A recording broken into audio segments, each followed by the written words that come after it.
Hi students. आज हम लोग क्लास 10th के लिए फिजिक्स पढ़ेंगे, जिसमें हम लोग नया लेसन पढ़ेंगे आज विद्युत। विद्युत लेसन में हम लोग आज कुछ इम्पोर्टेंट प्रश्न को देखेंगे और आपको बता दें कि ये लेसन जो है बहुत ही इम्पोर्टेंट है, इसलिए कि इस लेसन से द्विउत्तरीय प्रश्न अक्सर जो है फाइनल एग्ज़ाम में पूछे जाते हैं। तो आप देखेंगे इसका पहला जो प्रश्न है वो है विद्युत परिपथ का क्या अर्थ है। इसमें हम आपको जो है इम्पोर्टेंट प्रश्न ही बताते हैं, इसलिए वीडियो को आप जो है लास्ट तक देखा करिए। देखिए, विद्युत परिपथ का मतलब होता है जिस रास्ते से विद्युत यानी बिजली यानी करंट जो है हम एक स्थान से दूसरे स्थान तक ले जाते हैं, यानी बिजली के जो आवागमन का पथ होता है उसको हम बोलते हैं विद्युत परिपथ। क्लियर है?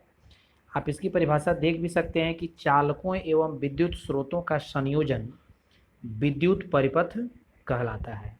क्लियर है यहाँ तक? तो विद्युत परिपथ बहुत आसान है परिभाषा।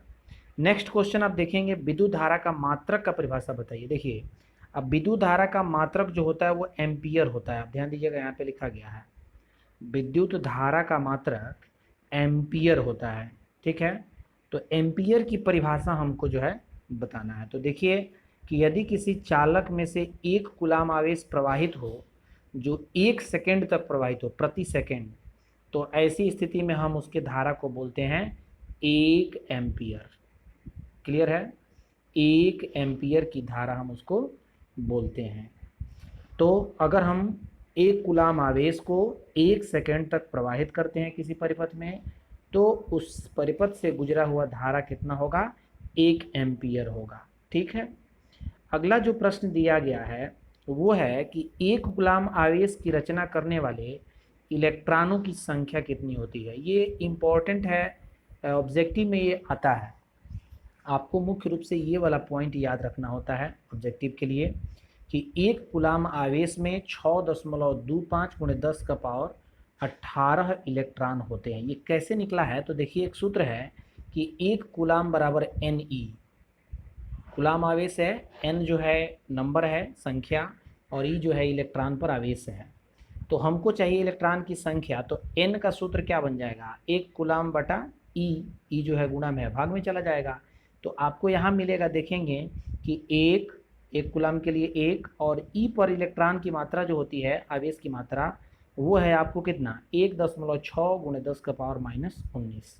जब आप इसको सॉल्व करते हैं तो आपको ये निकल के आता है कि 6.25 × 10 का पावर 18 इलेक्ट्रॉन, इतने इलेक्ट्रॉन रहते हैं तो ही जाकर के जो है आपको एक कूलाम आवेश की संरचना हो पाती है। ठीक है, इसी तरह से आपको और भी प्रश्न दिए गए हैं। आप देखेंगे कि उस युक्ति का नाम लिखिए जो किसी चालक के सिरों पर विभवांतर बनाए रखने में सहायता करती है। यानी बैटरी अथवा सेल जो होता है वही विभवांतर को हमेशा कायम रखता है। ठीक है, टॉर्च वगैरह में बैटरी या ऐसी बड़ी बैटरी जो हम प्रयोग करते हैं, ये परिपथ में जो है विभवांतर को बनाए रखता है, यानी यही वो युक्तियाँ हैं। कौन? बैटरी या सेल। इसी तरह से आपको अगला प्रश्न जो है दिया गया है कि 1 वोल्ट कहने का क्या अर्थ है। दो बिंदुओं के बीच विभवांतर का 1 वोल्ट होना। देखिए, आप याद रखिएगा, विभवांतर, इसका मात्रक जो है 1 वोल्ट होता है। विद्युत धारा का मात्रक एम्पियर होता है। ठीक है, विभव और विभवांतर का मात्रक वोल्ट होता है। ठीक है, तो किसी दो बिंदुओं के बीच 1 वोल्ट विभवांतर बना रहे तो उसका क्या मतलब है? तो देखिए, 1 वोल्ट, यदि दो बिंदुओं के बीच एक कूलाम आवेश को एक बिंदु से दूसरे बिंदु तक ले जाने में 1 जूल कार्य किया जाता है तो उन बिंदुओं के बीच विभवांतर 1 वोल्ट होता है।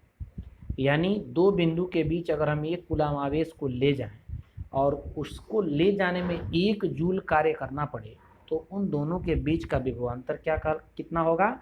1 वोल्ट होगा। ठीक है, तो विभवांतर का जो है आपको परिभाषा भी मिलता है, विभव का परिभाषा मिलता है। ठीक है, कि इकाई या किसी आवेश को अनंत से किसी एक बिंदु तक लाने में जितना कार्य करना पड़ता है वो उसका विभव होता है, और दो बिंदुओं के बीच के विभवों के अंतर को हम बोलते हैं विभवांतर। ठीक, तो इस तरह से आप इसको याद रख लेंगे। इसी तरह से आपको एक इम्पॉर्टेंट प्रश्न मैं बता रहा हूँ कि इम्पोर्टेंट है, किसी चालक का प्रतिरोध किन कारकों पर निर्भर करता है। देखिए एक और शब्द आता है प्रतिरोध। तो परिपथ में जो धारा को कंट्रोल करके भेजता है, यानी एक तरह समझिए परिपथ में जो रुकावट होता है, रुकावट पैदा करता है, एक निश्चित मात्रा में जो है धारा को भेजता है, वो होता है प्रतिरोध। तो प्रतिरोध जो है किस पर निर्भर करता है, तो निम्न कारकों पर निर्भर करता है। पहला है कि चालक की लंबाई पर निर्भर करता है। चालक अगर बड़ा या छोटा होगा तो उसकी लंबाई पर निर्भर करता है प्रतिरोध। दूसरा कह रहा है उनकी अनुप्रस्थ काट के क्षेत्रफल। अनुप्रस्थ काट का क्षेत्रफल का मतलब होता है तार की मोटाई। ठीक है, तार कितना मोटा है वो उसके अनुप्रस्थ काट का क्षेत्रफल होता है, तो उस पर भी निर्भर करता है। तीसरा है उसके पदार्थ की प्रकृति पर, यानी पदार्थ कैसा है, आपने एल्युमिनियम ले रखा है या कॉपर का वायर ले रखा है, उस पर भी निर्भर करता है प्रतिरोध का मान। ठीक है, इसी तरह से आपको इसमें एक प्रश्न दिया गया है जो बहुत इजी प्रश्न है, लेकिन देख लीजिए।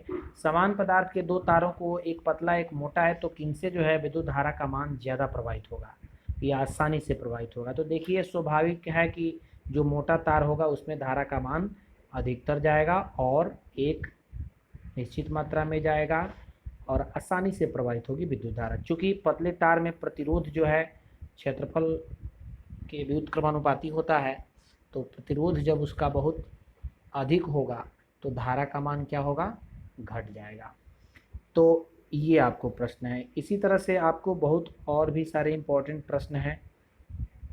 जैसे एक और प्रश्न आप देख लीजिए, निम्नलिखित प्रश्नों में आपको बताना है कि कौन जो है अच्छा विद्युत चालक है। जैसे देखिए आयरन और मरकरी में सबसे बेहतर चालक कौन है।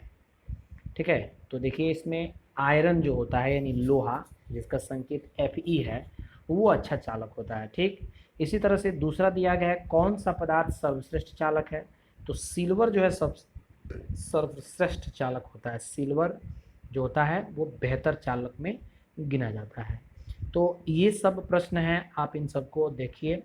और भी आपको इसके प्रश्न मैं बताऊंगा, इम्पोर्टेंट चैप्टर है। इसके आप जो है बुक्स के माध्यम से इस चैप्टर को भी देखते चलिए, उसमें भी बहुत सारे प्रश्न दिए गए हैं, बहुत सारी परिभाषाएं हैं, उसको आप नोट भी करिए।